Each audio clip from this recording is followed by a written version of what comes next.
level! Yoisho!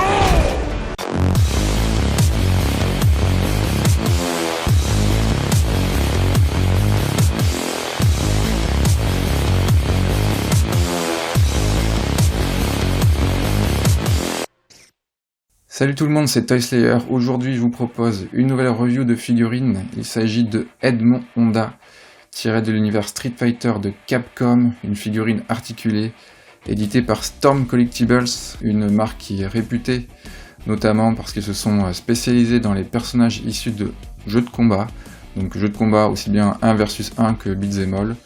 Donc ils ont un catalogue assez riche dans ce domaine. Vous avez notamment du SNK avec du KOF, du Samurai Shodown, du Capcom évidemment avec Street Fighter mais aussi Vampire Savior, et aussi du Beat'em All avec par exemple Street of Rage ou encore Golden Axe. Donc c'est vraiment leur fer de lance, personnages issus de jeux de combat. Ils font aussi bien du 1/12e que du 1/6e et aussi de temps en temps du 1/8e. Et aujourd'hui donc c'est du Edmond Honda, qui est sorti en décembre 2020 aux États-Unis pour le prix de 90$. En France, il est arrivé un peu plus tard pour le prix d'à peu près 105€. Et les Storm Collectibles, ils sont aussi connus pour faire des figurines assez fat, assez généreuses en carrure. Donc ce que je vous propose, c'est d'ouvrir tout de suite le contenu de cette boîte et de voir si ça vaut le coup ou non. On va faire maintenant le tour complet des accessoires présents dans la boîte. Donc vous avez 4 paires de mains au total. Des mains ouvertes, doigts écartés, des mains avec les doigts recroquevillés, une autre paire avec les doigts serrés pour faire ses attaques, et enfin, une autre paire de mains poings serrés, c'est celle que vous avez ici sur la figurine, donc ce qui vous fait au total 4 paires de mains. Donc 4 paires de mains qui vont vous permettre de faire toutes les attaques et les poses emblématiques du personnage. Vous avez en plus du visage neutre ici, 2 autres visages alternatifs. Donc un visage bien vénère, dents serrées. On notera le joli travail sur le head sculpt qui est vraiment très bien fait, très bien détaillé, surtout au niveau des yeux, des dents, le visage bien plissé, c'est vraiment très bien fait. Et un autre encore plus vénère avec la bouche ouverte, on a même les pupilles qui brillent légèrement. La tête de Honda est vraiment sublime. Et évidemment, vous avez l'autre tête neutre ici que je vous montrerai quand on fera le tour de la figurine. Comme vous pouvez le voir avec la boîte, vous avez un fond ici en carton, donc je vous enlève la figurine pour le voir. Vous reconnaissez ici le stage emblématique de Honda au Japon dans un bain public, un Santo japonais, et ça va vous permettre de faire en plus une jolie déco pour votre figurine, pour prendre des photos, faire des dioramas, etc. Ce n'est pas fini en termes d'accessoires puisque vous avez ces 3 points d'impact que vous pouvez clipser entre eux grâce à ce socle. Je vous montrerai ça en fin de vidéo. Je peux déjà vous montrer un aperçu sur la boîte. Voici ce que ça donne pour vous donner une idée sur la photo au dos de la boîte.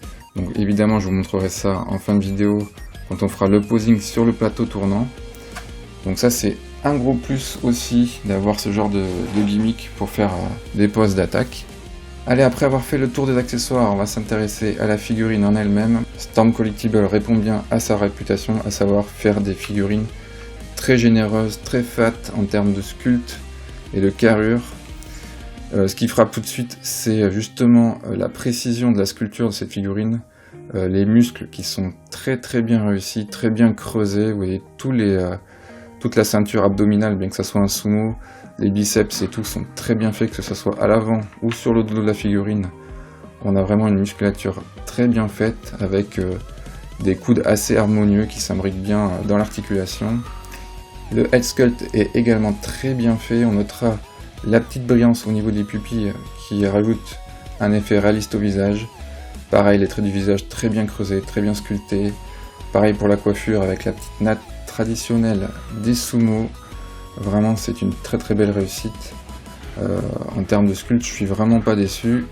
Là, Storm Collectibles, c'est vraiment le top du top. Pareil, je vous ai pas montré son espèce de culotte traditionnelle de sumo qui est en plastique souple avec les plis du tissu qui sont déjà faits. Mais vraiment le plastique en plus est vraiment très agréable en main, c'est vraiment souple, hein. C'est pas du semi-dur, c'est vraiment souple. Je trouve ça même mieux que du tissu parce que ça vieillira sûrement un petit peu mieux et comme ça c'est plus facile pour la nettoyer. Pareil pour les jambes, je vous ai pas montré, mais on a un sculpte aussi très volumineux avec des gros tibias, des gros muscles, derrière les jambes aussi. Vraiment c'est super joli. À savoir que les Storm Collectibles, je sais pas si vous le savez, mais ils ont tendance à faire tout le temps les bustes dans une matière aussi souple, ce qui permet d'avoir un rendu assez mat. Donc ça c'est bien, surtout pour les personnages qui sont torse nu. D'ailleurs vous noterez que j'ai beau avoir le projecteur en plein sur la figurine, elle ne brille pas trop, contrairement à d'autres marques de figurines où le plastique est très brillant, ce qui peut être un peu dérangeant notamment pour ceux qui font de la photo ou ceux qui n'aiment pas le plastique brillant. C'est souvent le cas pour les figurines articulées, malheureusement ça brille un petit peu, et là vous avez un rendu qui est quand même très mat. Du coup quand vous observez votre figurine, ça donne un aspect assez réaliste de peau, ça c'est vraiment très agréable à l'œil. Et vous avez même des petites nuances de couleur parfois entre les creux des muscles, ça se voit à peine, c'est très léger, mais en tout cas dans la ceinture abdominale ici vous avez des petites nuances. Après il n'y a pas trop de... mis à part dans les creux des muscles ici dans le dos et la ceinture abdominale, vous n'avez pas trop d'autres effets de peinture. Les couleurs sont plutôt bien respectées, et si on devait râler quand même un tout petit peu pour le paint, alors autant tout à l'heure je vous disais que le paint du visage était parfait, autant que le sculpte. Par contre, au niveau de sa culotte traditionnelle, vous avez la peinture qui bavouille un peu à certains endroits. Je ne sais pas si vous voyez ici au bout de mon doigt, vous avez un petit chouïa de débordement. Et si on regarde bien, les bandes bleues, elles sont pas peintes de manière hyper précise. Mais bon, faut vraiment mettre le nez dessus, c'est surtout ici le petit éclat de peinture qui me chagrine un petit peu, mais sinon sur la figurine, je ne vois aucun autre défaut. Alors on vient de voir que les couleurs et le sculpte, c'est très plaisant, il y a très peu de choses négatives à dire, hein. C'est vraiment une figurine assez impressionnante. On va maintenant s'intéresser aux articulations. Alors sur le haut du corps, vous n'aurez pas de gêne particulière, vu que vous n'avez pas de vêtements qui va venir gêner les articulations. Donc vous avez une articulation au niveau de l'épaule avec de quoi déporter de l'avant vers l'arrière, une autre sous le muscle de l'épaule, une double articulation au niveau du coude et une autre au niveau du poignet. Alors comme il est quand même assez musclé, Honda, on ne peut pas dire que les articulations soient méga souples, mis à part au niveau de l'épaule où vous avez quand même de quoi aller chercher loin derrière et loin devant. Sinon au niveau du coude, voilà, c'est juste un angle droit, pas plus, parce qu'il y a un peu trop de biscotto. Articulation aussi au niveau du buste, ça bouge bien, une double, une ici et une en bas. C'est surtout celle du bas qui va venir bouger facilement, celle du haut elle est là plus pour faire joli. Et évidemment la tête est sur un joint circulaire, vous pouvez la bouger dans à peu près tous les sens, même faire un 360 si ça vous chante. Là où on va être un peu plus gêné évidemment, c'est pour le bas de la figurine, vu qu'avec sa culotte traditionnelle de sumo, vous allez pouvoir écarter les jambes. Alors certes c'est souple, mais vous ne pourrez pas faire un grand écart. En même temps, est-ce que Honda est capable de faire un grand écart? Je ne sais pas. Et pareil pour plier au niveau des genoux, sachant qu'attention, les articulations des Storm Collectibles, ça grince un petit peu, on sent que les articulations sont vraiment assez dures. Donc allez-y mollo quand vous les manipulez, n'y allez pas avec un grand coup de poignet pour plier les articulations, parce que ça me fait un petit peu peur au niveau de la casse.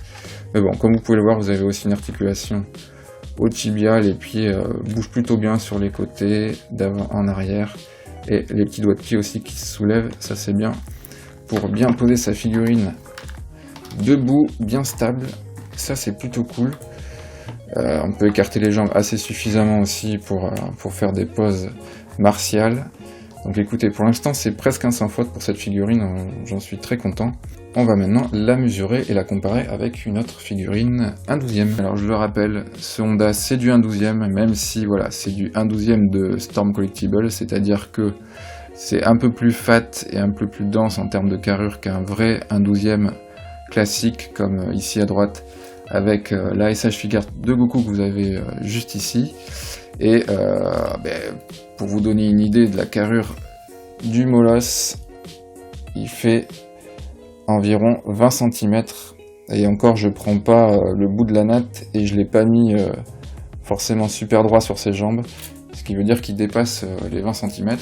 Et à côté, vous avez un Goku 1/12e basique de la gamme SH Figure, ce qui paraît tout gringalet à côté, même si c'est à la base un personnage qui est pas tout petit.